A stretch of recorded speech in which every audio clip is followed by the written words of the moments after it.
Yeah.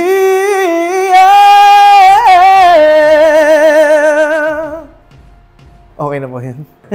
Hello Clash Nation, this is Paul Christian Castro from Urdaneta City, Pangasinan.